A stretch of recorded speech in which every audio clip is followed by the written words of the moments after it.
I'm Rachel Carter, 36 years old, standing under the Texas sun while the smell of barbecue and judgment hangs in the air. You're 36, Rachel. When will you get your life together?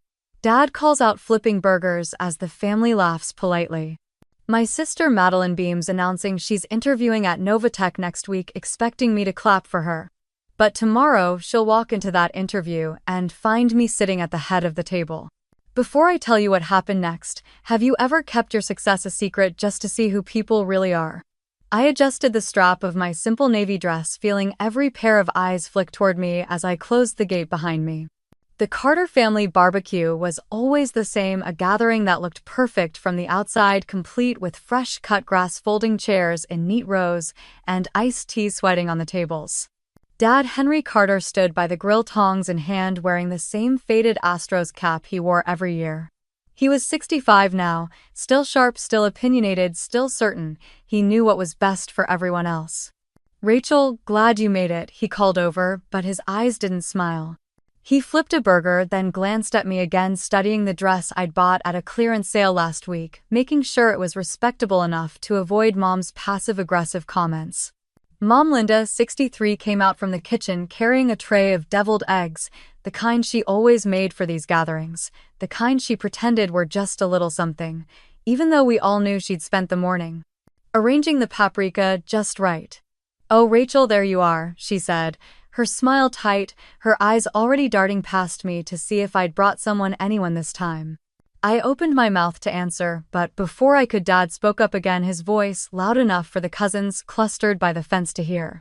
"You're 36 now, Rachel," he said, flipping a burger with a loud sizzle. "When are you going to settle down? Get a real plan for yourself." Silence spread across the yard like a spill, seeping into the small conversations happening around us. I felt the eyes, the pity, the smirks hidden behind polite sips of lemonade. I tucked a loose strand of hair behind my ear and nodded, pretending the words didn't land like small cuts. The truth was, I'd been preparing for this moment the entire drive over, reminding myself to keep my face calm, to let them believe what they wanted to believe. Madeline stepped forward, then her blonde hair pulled into a sleek bun that screamed success. At 34, she was everything they wanted me to be: a lawyer with a perfect record, living in a polished condo downtown with a boyfriend who worked in finance. She cleared her throat, smiling as she looked at Dad, at Mom, at the circle of relatives who leaned in as if on cue. "I have some news," she announced, pausing with the confidence of someone used to attention. "I have an interview next week for a senior position at Novatech Legal Solutions." The name dropped into the space like a stone into water, sending ripples through the family. Uncle Roy, holding a beer, let out a low whistle. Aunt Jenny clapped her hands together softly.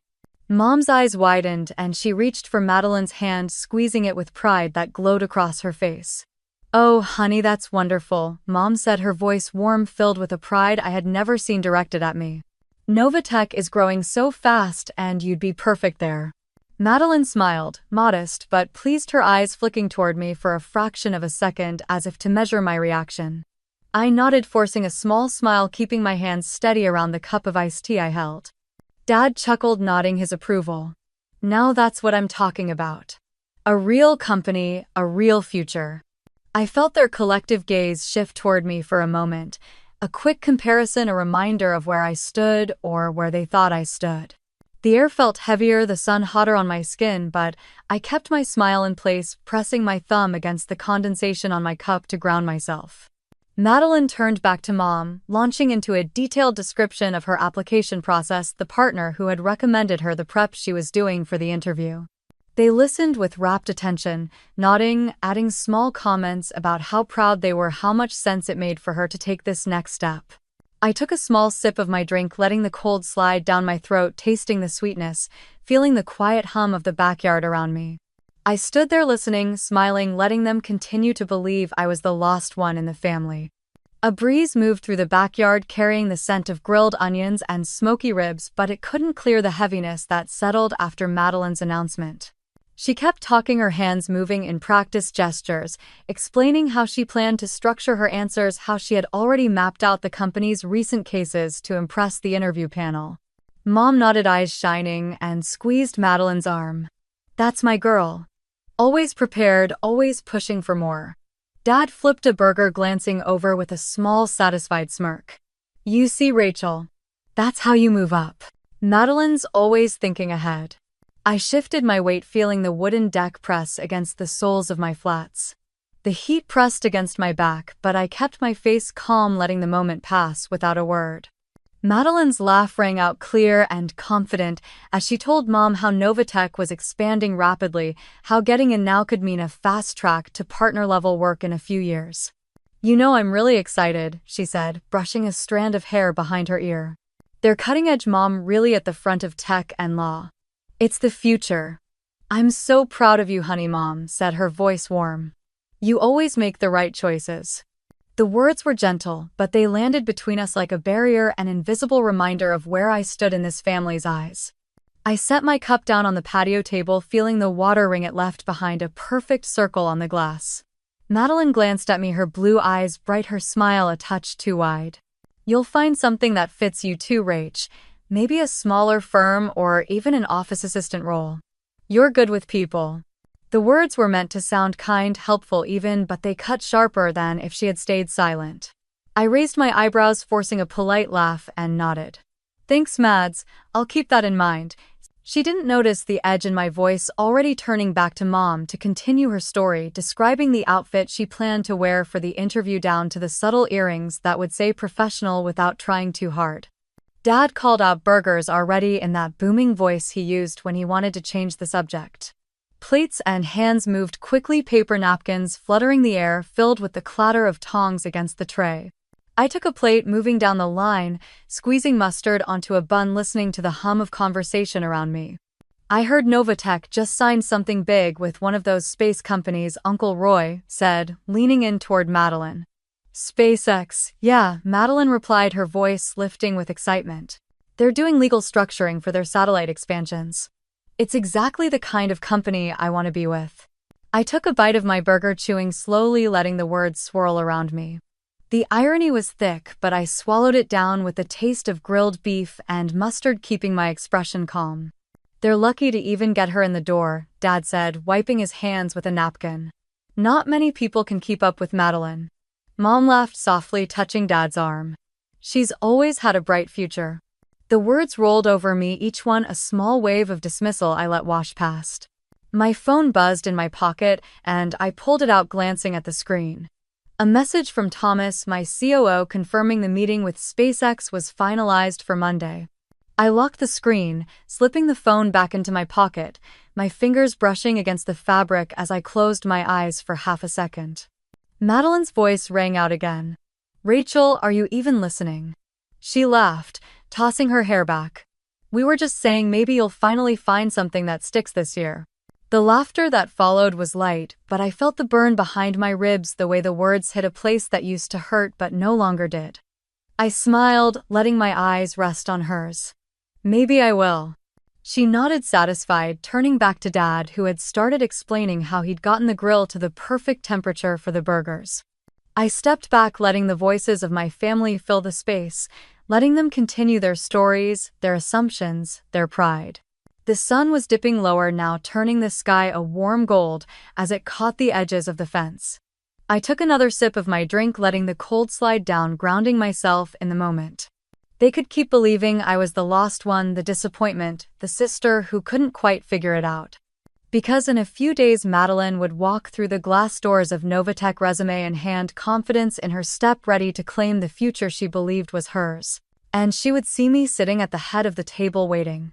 Most people assumed I was drifting through life, hopping between ideas that never went anywhere, another restless soul who couldn't settle. They didn't know about the nights in that tiny one-bedroom apartment in Plano, the glow of my laptop lighting up the cracked paint on the walls as I coded until my eyes burned. I lived on ramen noodles and cold coffee, hair pulled back, fingers stiff from typing, pushing through the fear that maybe they were right, maybe I was throwing everything away. The first year after I dropped out of law school, I felt the weight of their disappointment, even hundreds of miles away. Mom's tight voice on the phone, Dad's silence, the way Madeline never asked me about my plans.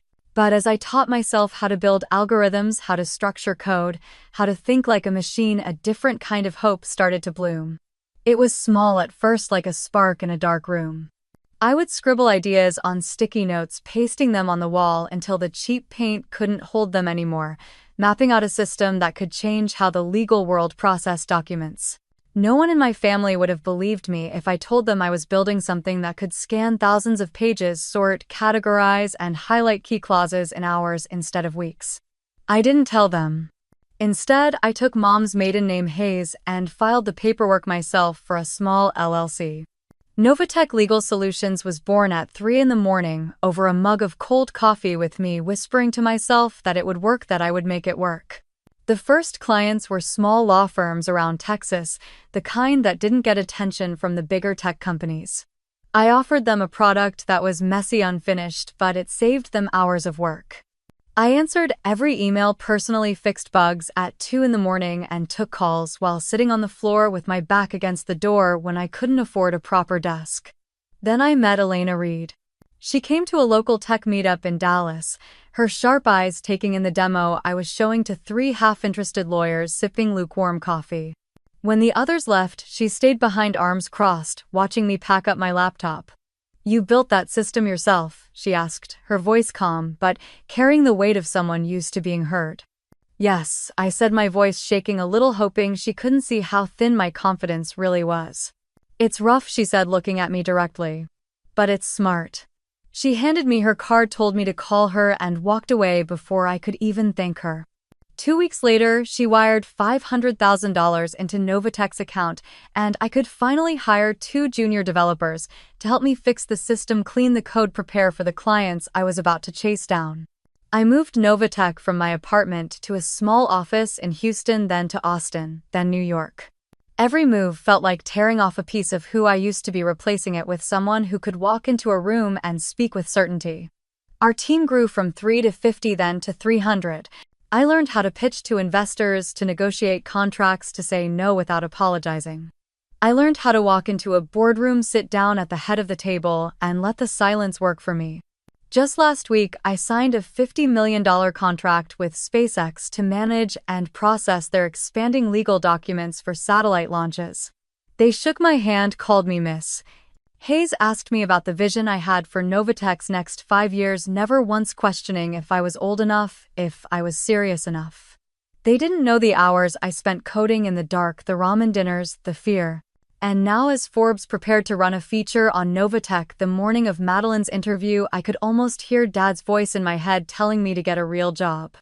I smiled to myself, knowing the world would find out before he did. The screen of my phone lit up with a message from Thomas, my COO, confirming the final logistics for the Monday meeting with SpaceX. I typed back quickly, thumb moving fast, approving the agenda and reminding him to keep the team small for the initial tech handoff. I set the phone down, leaning back in the leather chair of my home office, looking out at the Houston skyline glowing under the evening sky. They had no idea. Mom still thought I spent my days answering phones for a tech help desk, scraping by while figuring out what I wanted. Dad still assumed I was drifting, too stubborn to admit I needed structure. Madeline, well, she thought she was the star, the lawyer. Everyone admired the one on track while I was left behind. They didn't know how many nights I'd stayed up reviewing contracts worth more than Dad had made in a decade. They didn't see the conference calls at dawn with clients in London, Tokyo, or the way I had learned to stand in front of a room full of men twice my age and tell them how we would change the legal industry. They didn't know because I chose not to tell them. When I signed the lease on our first real office in Houston, I used Mom's maiden name Hayes on the paperwork, ensuring that if Dad decided to Google me, he wouldn't find a single thing that tied me back. It wasn't spite. It was protection. The first time we hit $1 million in revenue, I celebrated alone with a cheap bottle of champagne in that same tiny apartment, sitting on the floor with my laptop open, answering customer support emails between sips. The day we hired our 50th employee, I called Elena, the woman who believed in me when I was just a girl with a messy pitch deck and tired eyes. "You're not slowing down," Elena said, her voice warm but firm. "Don't forget to breathe, Rachel." "I know," I replied, looking around the new office, empty still but buzzing with potential.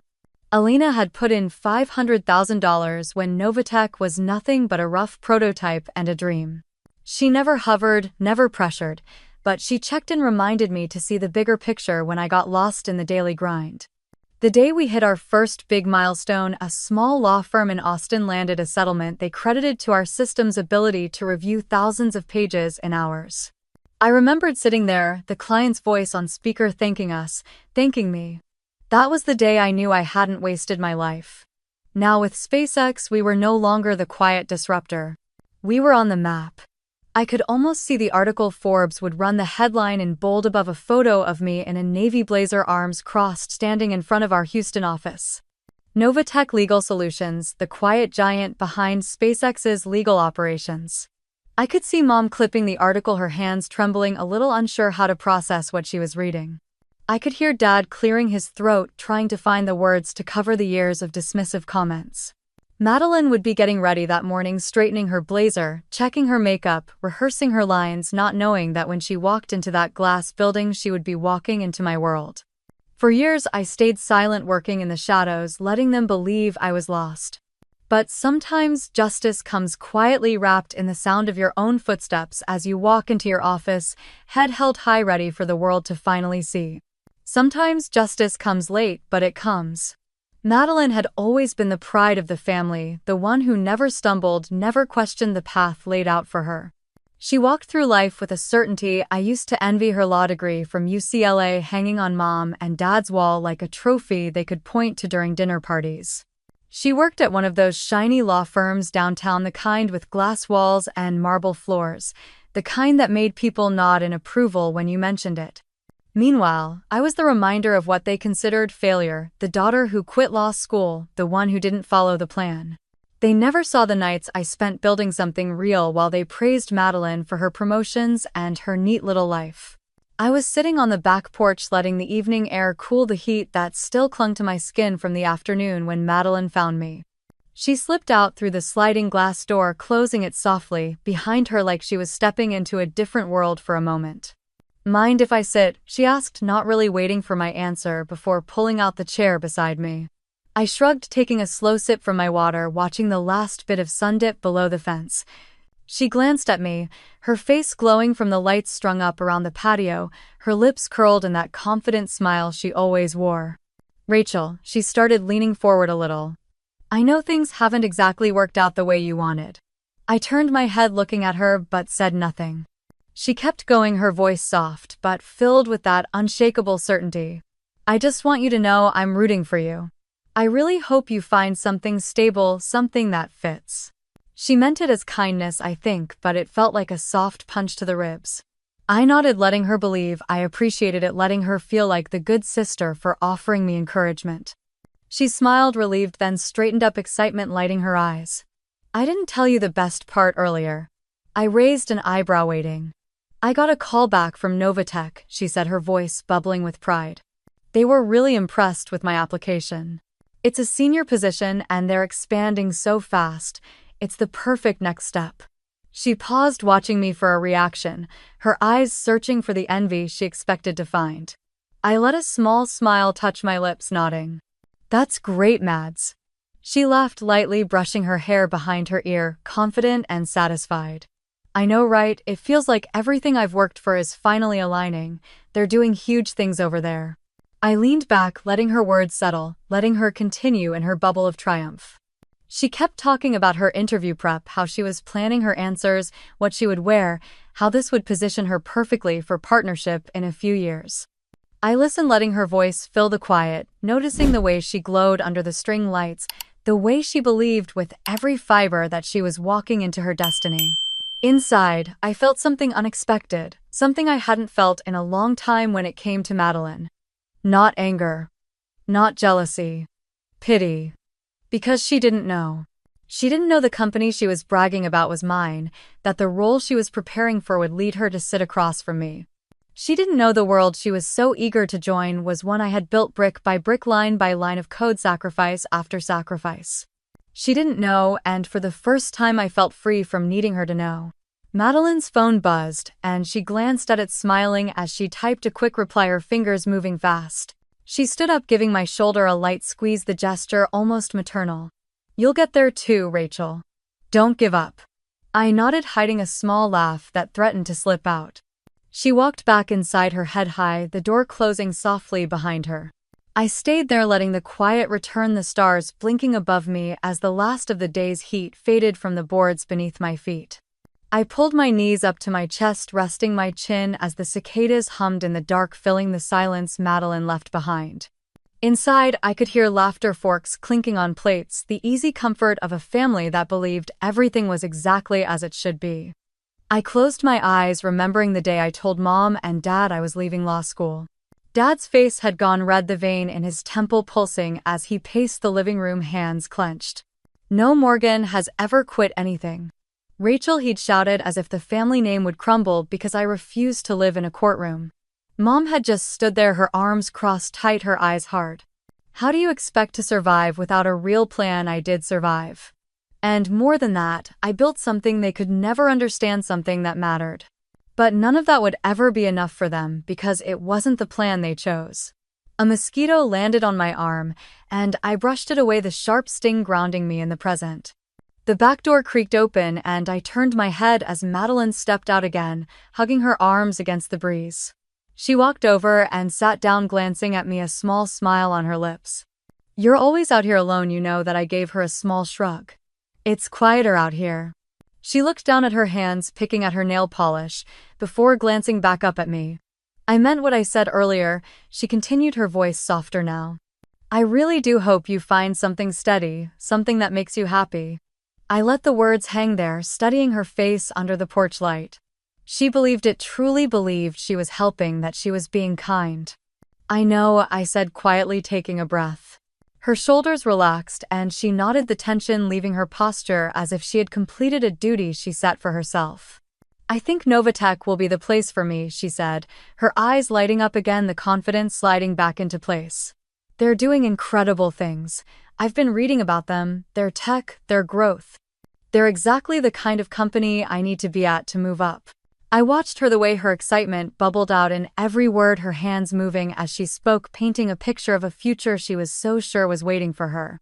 "They're expanding into space law. Did you know that?" she continued, her voice quickening.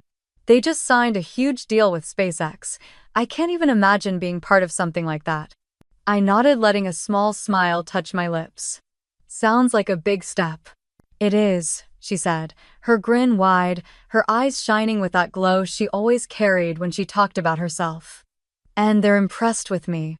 They said my background is exactly what they're looking for." She laughed lightly, leaning back in her chair, looking up at the stars.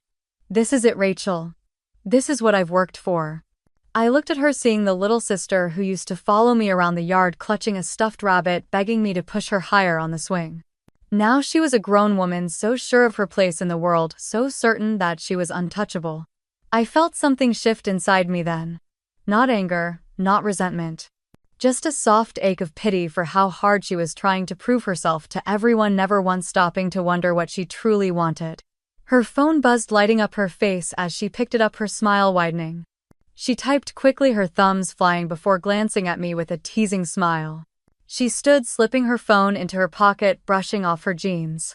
"Get some sleep, Rachel," she said, reaching over to give my shoulder a light squeeze. "Tomorrow's a new day." She turned and walked back inside, the door closing softly behind her, leaving me in the quiet once more.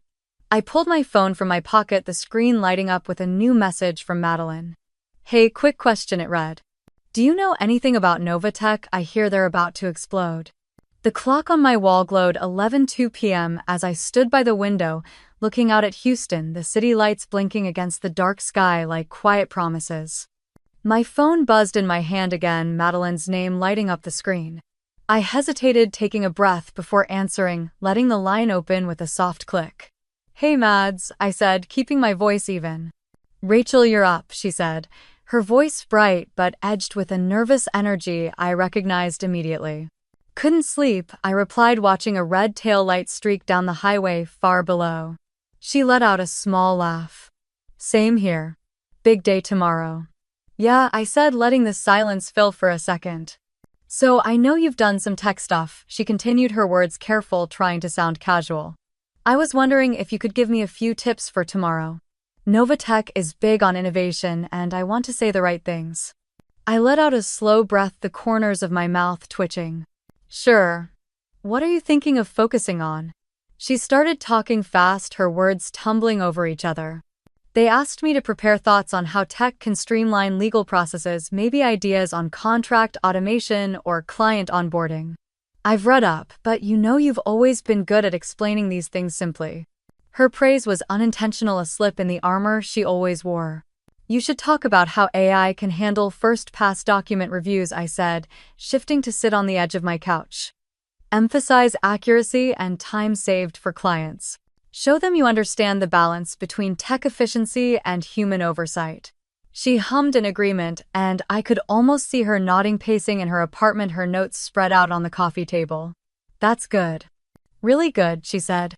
And maybe I can mention client confidentiality in cloud systems. Exactly, I said. And be ready to explain how you'd handle client resistance to new tech. They'll want to see you can manage change. She scribbled something down, the faint scratching of her pen echoing softly through the line. You know, Rachel, she said, pausing, you're really smart. I wish you'd find something steady. A place where you could use that brain of yours for something secure. I looked out at the city again, the skyline sharp under the moonlight, the quiet hum of cars in the distance. I'm doing okay, I said, letting the words settle. I know, she said, but I could hear the disbelief under her words, the soft pity she didn't even realize she carried. There was a pause before she continued, her voice lighter now. Who knows, maybe once I'm in at Novatech I can keep an eye out for you. They probably need people in support or admin. It would be good for you, Rachel. Steady hours, benefits. I let out a quiet laugh, not unkind, shaking my head as I rubbed my thumb across the edge of my phone. That's kind of you, I said, simply swallowing back everything I could have said. She didn't hear the edge in my voice, too wrapped up in the future she was planning, too sure she was helping. Anyway, I should let you sleep, she said, letting out a long breath. Big day tomorrow. Yeah, I said softly, letting the word hang. Thanks, Rachel, she added, her voice warm, grateful, still so unaware. Good night, Mads, I said. Good night. She hung up, and the quiet returned, the glow of the city lights washing over the room as I stood there, phone still in my hand. I closed my eyes, pressing the phone to my chest for a moment, letting the weight of tomorrow sink in. I opened my eyes and placed the phone on the coffee table, its screen going dark against the reflection of Houston's lights in the window. The quiet felt heavier now, wrapping around me as I moved to the kitchen, pouring water into a glass, letting the cold bite against my fingers. My mind replayed her voice, bright and sure, listing the points she would highlight, the way she would smile, the way she would walk into Novatech like it was already hers. She didn't know she would see me first. I carried the water back to the couch, sinking into the cushions, pulling my knees close as I stared out at the blinking lights across the skyline. My phone buzzed again, lighting up with a new message. Thanks again, Rach. You're the best. I didn't reply. Instead, I let my mind drift back to when we were kids, Madeline in pigtails always asking me to tie her shoes before we ran out to the yard to chase fireflies. She always wanted to follow, always wanted to catch up, until one day she didn't need to anymore. She became the golden child, the lawyer, the perfect daughter, the one who fit the mold so well it became her skin. I let her have it. It was easier that way. My eyes drifted to the file folder on the table, the Novatech logo stamped on the corner, Madeline's resume inside, the one she didn't know I had read hours before she called. I saw the words she had carefully chosen, the way she framed her work, the lines she blurred to make herself look bigger in the room. She was good, but not as good as she believed. I pulled the folder closer, flipping it open, scanning the lines I had already memorized. Strong but untested.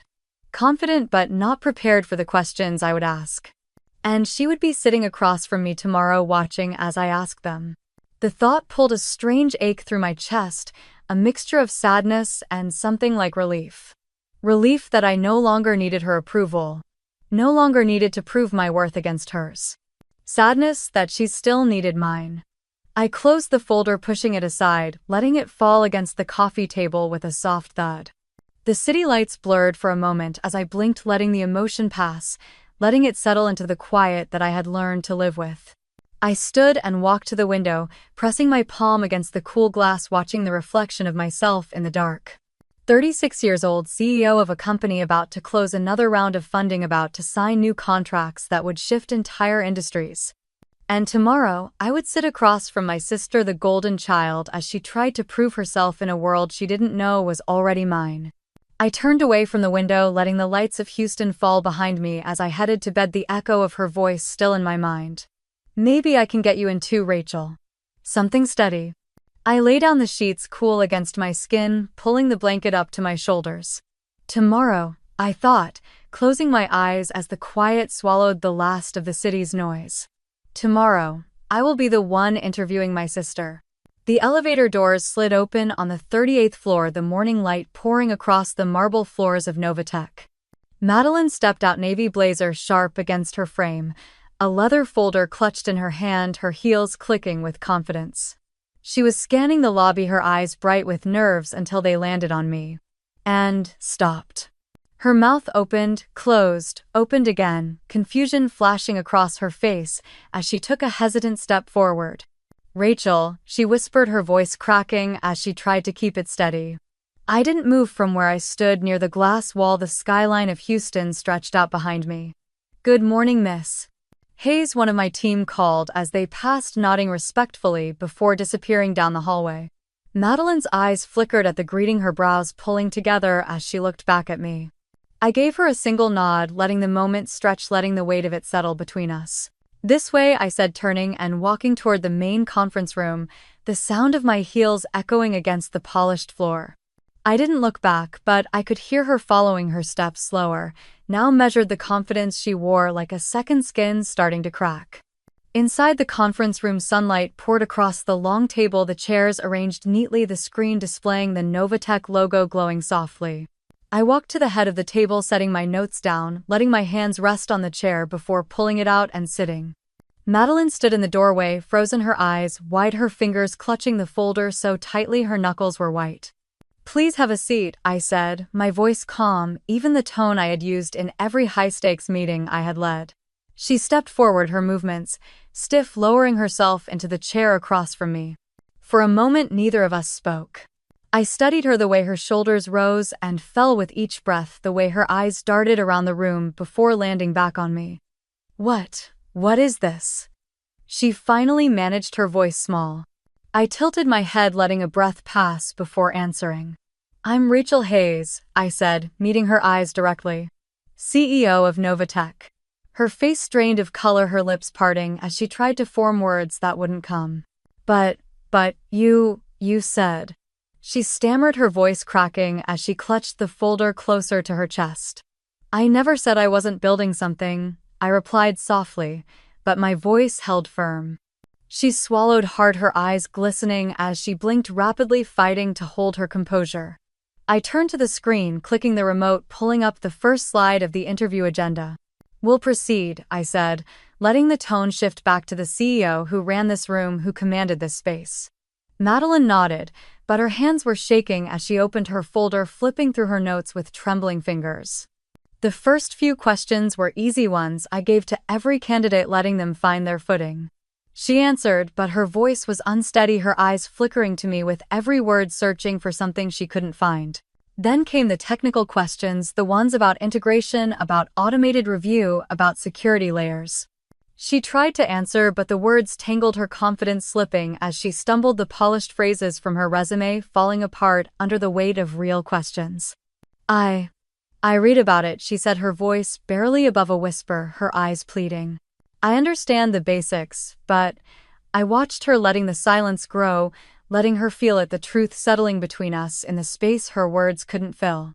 She lowered her eyes, clutching the folder to her chest, her breath shaky as she tried to compose herself. I looked at her, at the sister I once protected, the one who used to ask me to fix her ponytail before school, the one who now sat across from me, undone by the reality she wasn't ready to face. She lifted her eyes to mine, the question there silent but loud in the room. She didn't look away. Her lips parted, trying to form words she couldn't find, her breathing uneven as the silence stretched. Her fingers twisted in her lap, eyes darting around the glass-walled room, searching for an escape that wasn't there. It's just... She started, her voice hoarse. They always said I was the one who had it together. I tilted my head, letting her continue. They told me to be the example, she whispered, her nails digging into the folder still pressed against her chest. I had to get the grades, Get the job, get the life. She laughed to sound sharp and broken. And I did. I did everything they asked. Her eyes lifted to mine, glistening. But I don't even know if I wanted any of it. A sharp ache pushed against my ribs, the memory of sitting alone in that Plano apartment flashing in my mind, coding until dawn while they celebrated her every small achievement as if it were proof they were good parents. Madeline, I said softly, keeping my voice calm, you don't have to prove yourself here. Her breath caught her chin, trembling as she shook her head. But I do. Don't you get it, Rachel? If I don't get this, if I don't keep moving up, then what was the point of all of it? I exhaled slowly, the weight of years of silence pressing on my shoulders. Is this what you want? I asked, letting each word land. She froze, blinking fast, her mouth opening and closing. What if I don't know? She whispered. The vulnerability in her voice pulled something deep inside me, something that had long stopped expecting this honesty from her. Her eyes dropped to the table, tears landing on the wood, dark circles spreading as she tried to wipe them away quickly. I don't want them to see me fail, she choked out. I can't let them see that I don't have it together. I leaned forward, lowering my voice. Failing doesn't mean you're broken, Madeline. Her eyes snapped up, anger flickering behind the fear. Easy for you to say. You don't care what they think. She didn't know how wrong she was, how many nights I lay awake wondering if I was making a mistake, if I was letting them down. I cared, I admitted, my voice quiet for a long time. She swallowed hard, a tear sliding down her cheek. Then why didn't you tell them? I paused, letting the words form carefully. Because I needed to know who I was without their voices telling me. Madeline let out a sob, clapping a hand over her mouth as her shoulders shook. She took a shaky breath, lowering her hand, tears streaking her makeup, eyes red. I don't know who I am without it, she whispered. I stayed quiet, letting her words hang in the air, the morning sun warming the glass, the light catching the tears on her cheeks.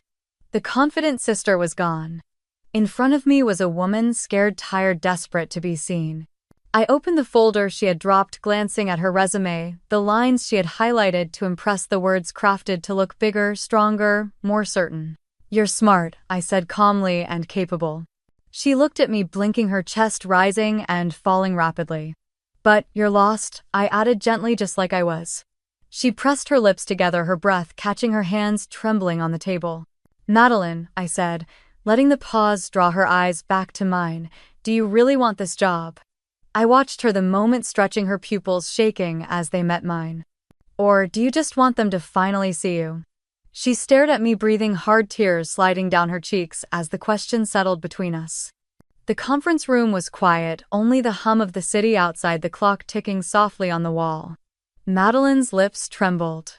Cheer. Why didn't you tell me? Her voice cracked raw, her eyes searching mine for something she didn't know how to ask for. Why did you hide this from me? She whispered, clutching her hands together so tightly her knuckles turned white. I leaned back, letting out a slow breath, feeling the years of silence pressing against my ribs. You never asked, I said softly, keeping my eyes on hers. She flinched, her shoulders jerking, pain flashing across her face. That's not fair. I tilted my head. Isn't it? Her mouth opened, closed, frustration mixing with hurt. I thought you were lost.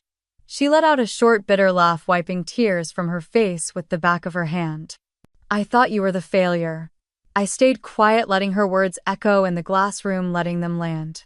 Madeline shook her head, her eyes red, her breathing ragged. And I walked around so sure of myself, thinking I was better, thinking I had it all together. She looked away, blinking hard. I judged you. I judged you every time we sat at that table and they asked you what you were doing with your life. Her voice broke, a sob catching in her throat. And you just sat there letting me think it. I swallowed, feeling the sting behind my eyes, the memory of every family dinner where I smiled while they praised her, where I let them think I was nothing. It was easier to let you believe it, I said quietly. Her head snapped toward me, anger and pain flashing. For who, Rachel?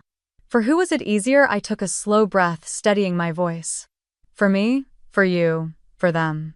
She let out a choked sound, half laugh, half cry, wiping tears that kept coming.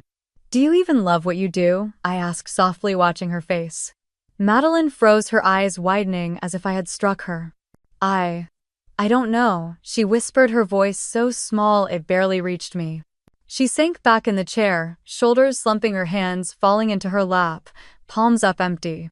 I hate it, she said, the words tumbling out quick, sharp. I hate law, I hate the pressure. I hate that I can't breathe, that I have to smile and pretend I'm perfect.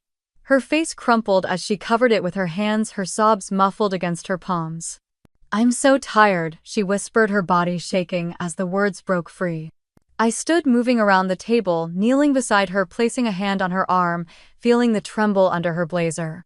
You don't have to live their dream, Mads, I said, my voice low, steady, meant only for her. She dropped her hands, tears streaking her face, eyes swollen, looking at me like she was seeing me for the first time. But if I don't, she said, her voice cracking, then who am I? I held her gaze, letting the question hang, knowing I didn't have the answer she wanted. Her shoulders shook as she took a shuddering breath, wiping her face with the sleeve of her blazer. I don't want this job, she whispered, her voice breaking. But I don't know what I want.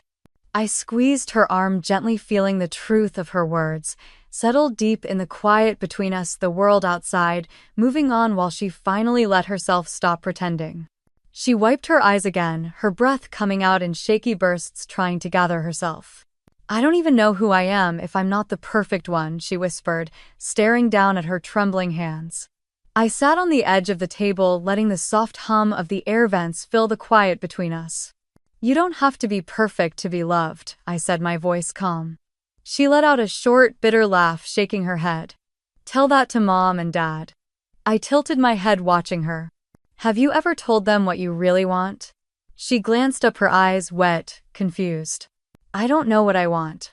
The truth in her voice was like a crack in glass spidering out until the image she'd built shattered. I leaned forward, elbows on my knees, keeping my eyes steady on hers. Then maybe that's where you start. Madeline shook her head, tears falling again, dropping onto her skirt. They'll never understand. I exhaled, remembering every dinner where they praised her internships, her GPA, her career moves, while I sat silent, letting them believe their story about me. They might not, I admitted, but that's not your fault. She sniffed, swiping at her tears. I thought I was helping them. Making them proud. You did, I said softly. You've done that your whole life. Her shoulders slumped, the weight of years pressing down. But I'm so tired, Rachel. I reached out, taking her hand, feeling how cold it was, how small it felt in mine. You don't have to carry it anymore, I told her. Her lips trembled, her eyes glistening again as she squeezed my hand back. But if I stop, what do I have left? I paused, letting her words sit, feeling the fear inside them. You have yourself, I said, my voice quiet but firm. And that's enough. She broke, sobs tearing from her as she leaned forward, hiding her face in her hands, shoulders shaking. I moved closer, pulling her into a hug, feeling her sink into me, her tears warm against my shoulder. We stayed like that, the office around us quiet, the city outside alive, while she finally let herself fall apart. She pulled back, wiping her eyes, trying to catch her breath, her face blotchy and wet. I don't want this job, she whispered, her voice raw. I nodded, brushing a strand of hair from her face. Okay. But I don't know what I want. Instead, she said, her eyes searching mine. I held her gaze, letting her see. I wasn't judging, letting her see that I understood. Then let's figure it out, I said. She took a deep breath, letting it out slowly, her hands still shaking as she wiped her cheeks. For the first time in years, she looked like Madeline, not the version she played for everyone else. The door to the conference room was still closed, the world outside waiting, but in that moment it felt like time had stopped for her to breathe. She squeezed my hand again, her eyes soft, scared but open. Okay. And I knew as I held her hand that this was the moment her real life would begin. That evening we pulled up to the old brick house together, the porch light already glowing against the darkening Texas sky. Madeline sat in the passenger seat, staring at the front door, twisting her fingers in her lap, her breath uneven. I don't know how to do this, she whispered, her voice small. I glanced at her, letting a soft smile touch my lips. You just tell the truth. She let out a shaky breath, nodding once before we stepped out, the gravel crunching under our shoes as we walked up the familiar steps. Mom opened the door before we could knock, her face lighting up, her arms reaching for Madeline immediately. Sweetheart, there you are. Madeline hugged her back, stiff but trying, as Mom pressed a kiss to her hair. We stepped inside, the smell of pot roast and rosemary wrapping around us, the familiar hum of the old ceiling fan turning slowly above. Dad was at the table, glasses low on his nose, reading the newspaper with his coffee, his routine never changing. "Girls, you're right on time," he said without looking up. We took our seats at the table, the plates already set, the pot roast steaming in the center, everything looking exactly like it had every Sunday for years. Mom poured iced tea into glasses, her eyes bright. "Madeline, how was your interview, honey? I'm sure you impressed them." Madeline's hand froze on her napkin, her eyes darting to mine, her throat working as she swallowed. The room grew quiet, the only sound the slow tick of the clock on the wall. I set down my fork, letting out a slow breath. "It went differently than you think." Mom's brow furrowed, confused. "What do you mean?" I met her eyes, calm, steady. Madeline wasn't the only one at that interview. Dad lowered the newspaper, his eyes narrowing. "Rachel, what are you saying?" I took a breath, letting it fill my lungs before speaking. "I'm the CEO of Novatech, the company Madeline interviewed with." The words dropped into the room like a stone in water, the ripples immediate. Mom's eyes widened, her hand flying to her mouth, tears instantly filling her eyes. "No. Rachel, that's not possible." Dad's face went red, his jaw tightening, the vein in his neck pulsing. "This is some kind of joke." "It's not," I said softly. Mom grabbed her phone, her hands shaking as she pulled up the Forbes app, scrolling quickly, her breath catching as she found the article. She pressed a hand to her lips, tears slipping down her cheeks as she read aloud, her voice trembling.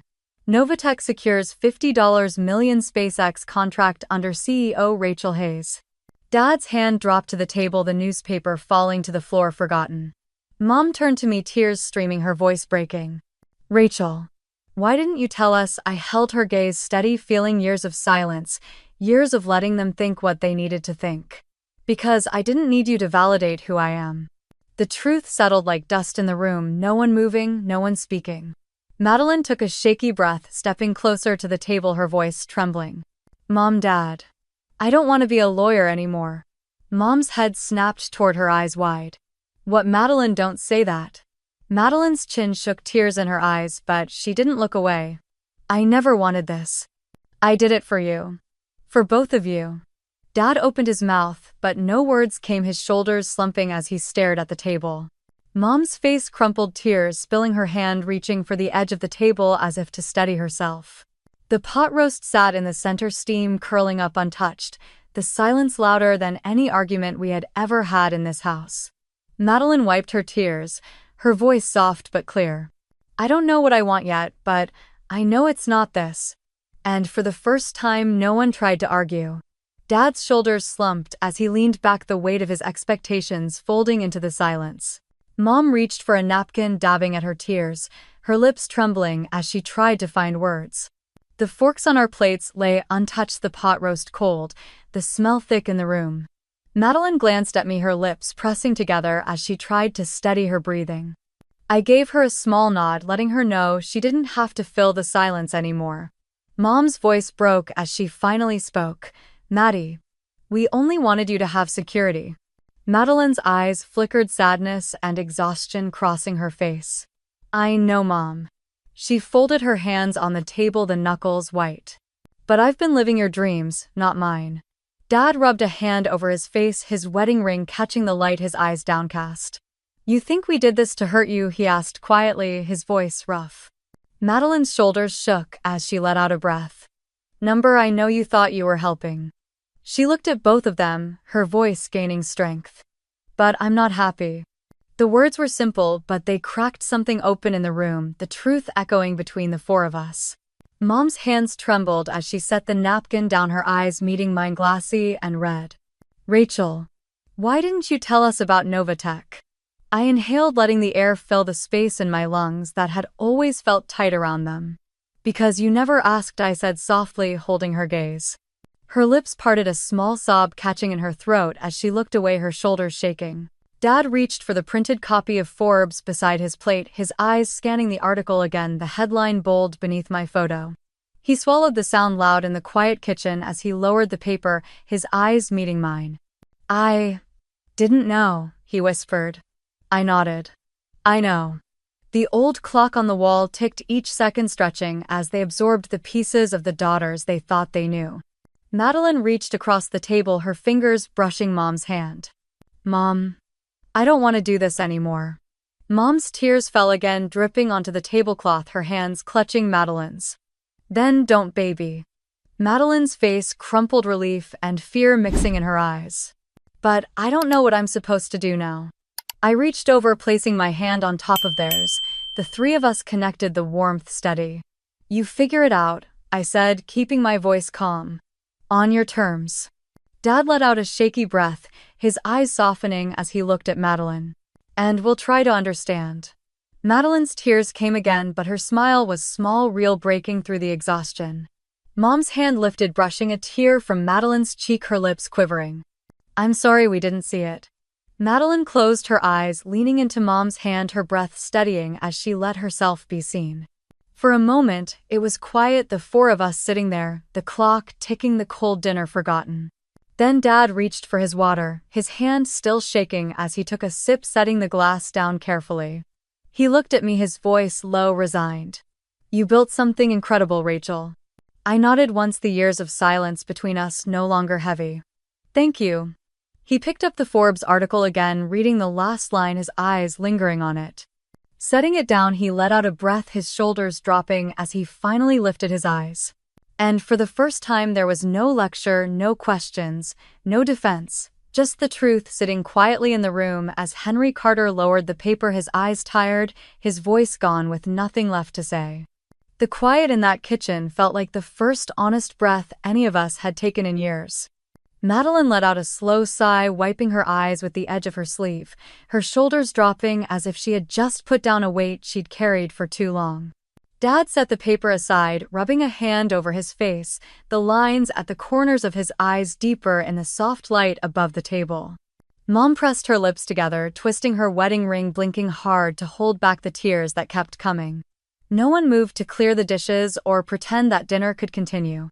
We just sat there, letting the truth settle around us like dust in sunlight. I reached for my glass of water, taking a sip, the coolness grounding me as I glanced at Madeline. She met my eyes, her lips pulling into a tired, real smile, the kind that comes when there is nothing left to hide. "I'm glad it's over," she whispered. I nodded, the edges of my own lips curling upward. "Me too." Mom let out a soft sob, her hand pressing to her mouth as she turned toward Madeline. "Oh baby, we didn't know," she choked out. Madeline's eyes softened, a single tear slipping down her cheek. "I know, Mom." Dad cleared his throat, looking down at the table, his fingers drumming once before falling still. "You did good, Rachel." The words were quiet, almost lost in the hum of the old refrigerator, but I heard them, every syllable sinking in. I nodded once. "Thank you, Dad." He lifted his eyes, meeting mine with a mix of regret and something like pride. We should have asked." Mom reached across the table, her hand shaking as she touched mine, her skin warm, fragile. "You're incredible, honey." I smiled softly, squeezing her hand. "I'm still me, Mom." Tears fell down her cheeks as she nodded. "I know. I see that now." Madeline leaned back, letting out a small laugh through her tears, the sound breaking the tension, softening the room. "God, I don't even know what comes next," she said, swiping at her cheeks. I chuckled, taking another sip of water. "That's the best part." She tilted her head, her brows pulling together. "Is it?" I nodded, letting the truth warm me from the inside out. "Yeah, it really is." Dad pushed back his chair, standing slowly, the years showing in the careful way he moved. "Girls, we're proud of you," he said, his voice low but clear. Madeline let out a small sob, covering her face with her hands as she cried, but this time it was a cry of release. Mom wrapped her arms around her from the side, holding her close, tears streaming down her own face. I watched them, my heart aching and healing all at once, the years of distance closing in the softest way. Dad stepped around the table, resting a hand on my shoulder, his grip firm, steady. "Thank you for taking care of your sister," he said quietly. I looked up at him, the man who had taught me how to ride a bike, who had checked my oil before every road trip, who had never known how to say the words I needed. "You don't have to thank me," I said. "She's my sister." His lips pressed together, his eyes shining. "I know." For a moment we stood there, the four of us, surrounded by cold dishes and the fading smell of rosemary, the past heavy but no longer unbearable. Madeline lifted her head, her eyes puffy but clear. "I want to figure out what I actually love." Mom cupped her cheek, smiling through tears. "And you will." Dad nodded, his hand still on my shoulder. "We'll give you the space to do that." Madeline looked at me, her lips trembling into a soft smile. "You are right." I tilted my head, smiling back. "About what?" She took a breath, steady, free.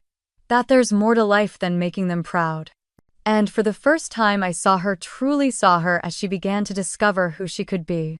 6 months later, the Houston sun was already warm on our faces as we sat outside a small cafe, the morning air filled with the scent of roasted beans and fresh bread. Madeline tucked her hair behind her ear, a soft breeze lifting the loose strands as she sipped her iced coffee. "I can't believe I used to dread mornings," she said, her eyes following a young couple walking their dog down the street. I smiled, stirring a packet of sugar into my coffee. "Life looks different now." She nodded, a small, peaceful smile touching her lips. "I'm different now." We sat in a comfortable silence, the city waking up around us, car engines humming, a cyclist ringing his bell as he passed. "I start the new workshop next week," Madeline said, her voice calm but excited. "Teaching legal tech to the teens." I raised my brows, a warm pride filling my chest. "They're lucky to have you." Her eyes flickered, a softness there I hadn't seen before. "I'm lucky to have this chance." She leaned back, looking up at the clear sky. "I spent so long trying to live up to an idea that was never mine." I took a slow sip, letting the warmth of the coffee match the warmth in my chest. "You're not alone." Her gaze came back to me, the morning light catching the gold flecks in her eyes. "What about you?" I let out a quiet laugh. "I finally used my real name on the scholarship fund." Her lips parted in surprise before her smile grew wide and genuine. "Rachel Carter." "About time." I grinned, shrugging. It felt right. She reached across the small table, squeezing my hand, her fingers warm, steady. "You did it." "We did it." I corrected, giving her hand a gentle squeeze back. She pulled her hand back, brushing a tear from her cheek as she laughed softly. "I think Mom and Dad are finally getting it." I nodded. "They're trying. Therapy helps." Madeline smirked. "Dad in therapy. I'm still getting used to that." I laughed, the sound blending with the chatter from the cafe behind us. "A lot can change in 6 months." She let out a breath, looking around as if seeing everything for the first time. "I feel like I'm actually living." I tilted my head, studying her. "You are." She looked down at her coffee, her thumb tracing the rim of the cup. "Thank you, Rachel." "For what?" I asked, genuinely curious. "For showing me there's more to life than making everyone else happy," she said, her voice soft but certain. A breeze passed, lifting a napkin off the table, and I caught it, setting it back down as we both laughed. Across the street, a bus pulled up, kids hopping off with backpacks, their voices bright in the morning light. Madeline watched them, her smile, small but full. "They don't know how good they have it." "Maybe they will," I said, taking another sip, letting the moment stretch. We didn't need to say anything else.